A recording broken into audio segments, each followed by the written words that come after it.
So the story begins with a beautiful yet eerie mansion surrounded by darkness everywhere. Inside, we see a frightened woman standing still in one corner of her room.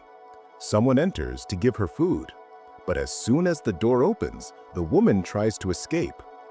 Everyone in the mansion realizes she's trying to run, so she fails to get away.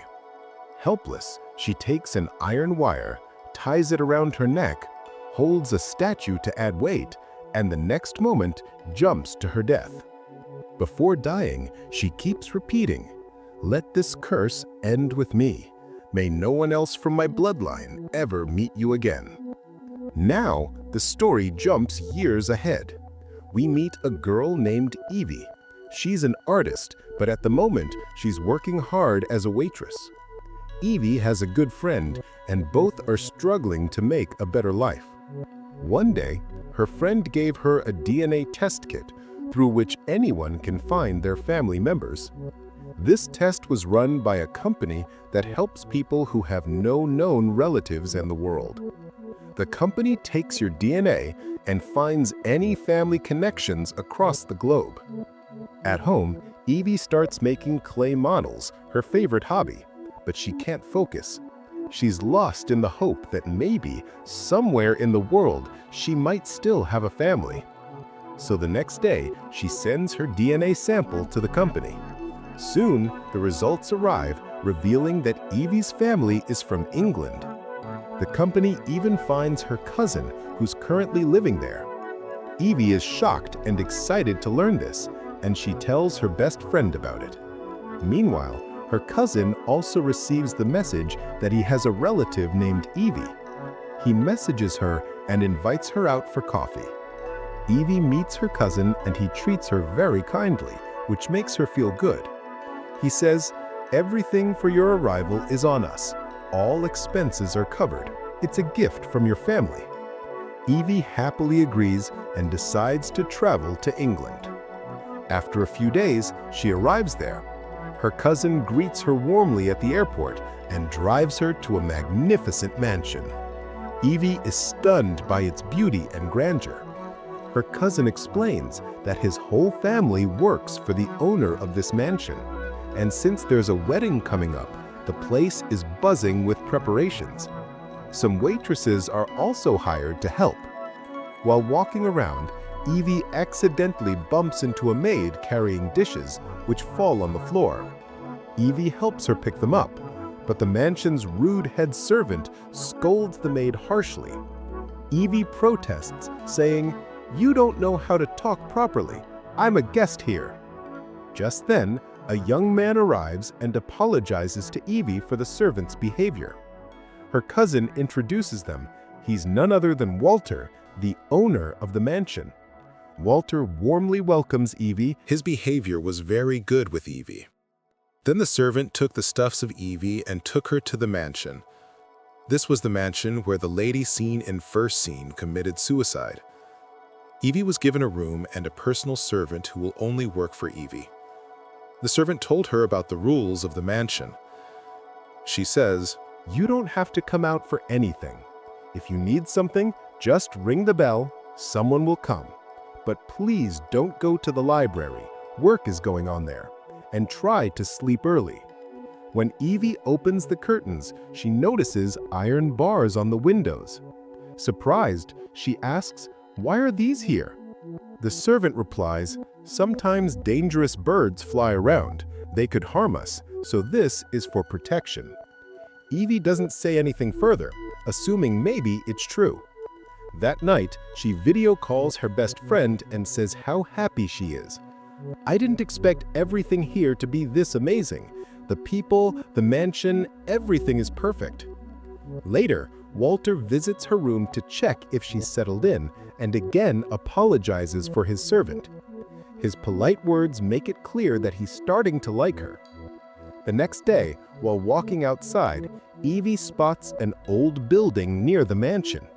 It looks creepy, and she sees something strange there which startles her. That night, she wakes up from a nightmare thirsty. When she steps out for water, she notices all the servants have gathered a few maids. One of them is being sent to clean the library. Evie finds this odd, but before she can react, the maid appears and says, "You must go back to your room. You're not allowed out at night." Evie obeys and returns to her room. Meanwhile, the maid who went to clean the library is suddenly attacked by a creature hanging from the ceiling and dragged away. In the morning, Evie is invited downstairs for a formal family welcome. Back in her room later, she finds a beautiful dress and a note from Walter, an invitation to that evening's party. Elsewhere, 2 more maids are sent to the library to fetch wine, but they too are attacked and vanish. One by one, maids keep disappearing, though Evie still has no idea of the danger around her. That night, wearing Walter's gifted gown, Evie attends the grand party. She meets 2 women, one cunning and arrogant, and the other sweet and innocent. Evie wonders why she hasn't yet met the bride everyone is preparing for. Then Walter arrives and goes straight to Evie, asking her to dance. She feels flattered. Out of so many women, he chose her. After dancing, they take a walk and talk privately. Evie brings up the creepy building she saw the other night.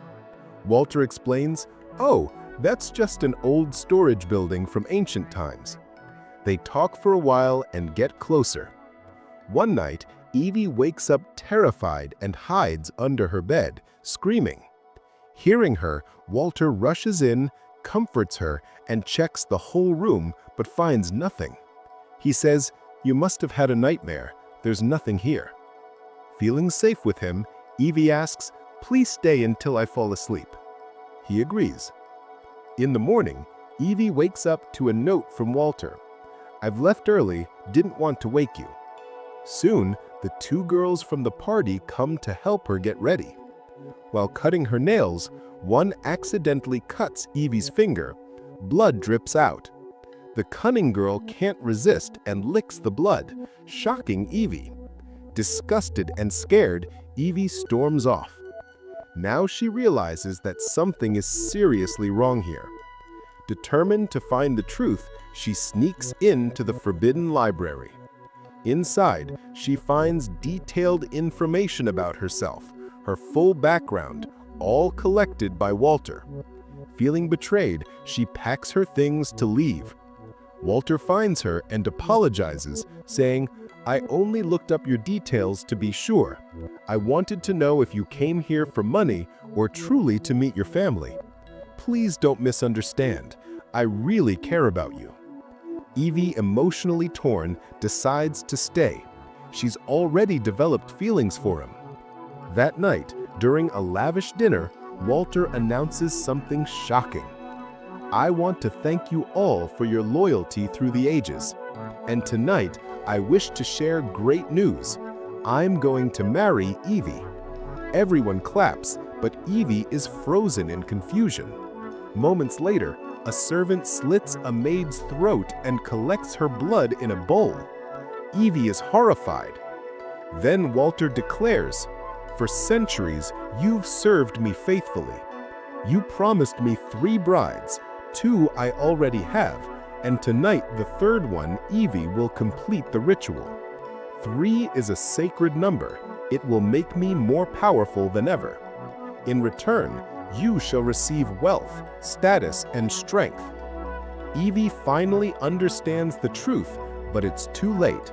Walter is a vampire, feeding on human blood. He's immortal, alive for centuries. The entire household serves him and supplies blood to keep him alive. Walter's first 2 brides were the cunning and innocent girls from before, both vampires now. His 3rd bride was meant to be Evie's grandmother, the woman who killed herself at the beginning. Walter can only marry a woman with special blood. Evie's grandmother had it, and now Evie does too. He tells her, "Once you marry me, you'll have the strength of 100 men. You'll never get sick. You'll have eternal life, power, and riches." Evie is locked in the dungeon with Walter's 2 vampire brides. They tell her, "We went through the same thing. Once he gives you his blood, you'll feel incredible, unstoppable. You'll forget your old life and embrace the vampire world. But Evie refuses to become a monster. She breaks down crying. The brides leave her alive. The wedding will happen soon. Evie's kind maid, who doesn't want her to suffer, secretly helps her escape. Evie runs through the mansion, fighting off a servant and locking him inside a room. She flees into a nearby village and knocks on an old couple's door, begging, "Please call the police. People are after me. They want to kill me." The old couple invites her in kindly. The woman picks up the phone but calls Walter, not the police. Evie realizes too late that they're his servants too. When they offer her tea, she throws it at the old man instead of drinking it. The old woman attacks Evie with a sharp weapon, knocking her unconscious. When Evie wakes up, she's lying on a sofa. Walter stands before her, explaining the benefits of becoming a vampire. He persuades Evie to marry him, and eventually she agrees, only to fool him. During the wedding ritual, Walter cuts his hand and offers his blood. Evie drinks it, pretending to accept him. Now it's Walter's turn to drink her blood to complete the bond. But instead of offering it, Evie sets the place on fire. Panic spreads as the mansion burns. Walter attacks, but Evie grabs a burning weapon and stabs him in the chest, weakening him. As she tries to escape, Walter's cunning wife attacks her, shouting, "Foolish girl, you think you can break centuries of tradition?" They fight fiercely. The innocent vampire wife, tired of this cursed life, attacks the cunning one, and both die in the struggle. Now, a weakened Walter grabs Evie and tries to drink her blood to complete the ritual, but she kicks him into the fire. He burns to death. His evil finally ends. Evie sets the entire mansion ablaze and escapes with one surviving maid. 2 weeks later, Evie has become a vampire herself because she had already drunk Walter's blood. Now powerful and fearless, she joins her friend, tracking down her fake cousin, the man who led her into this trap. Evie is ready to take revenge, and with that, the film ends.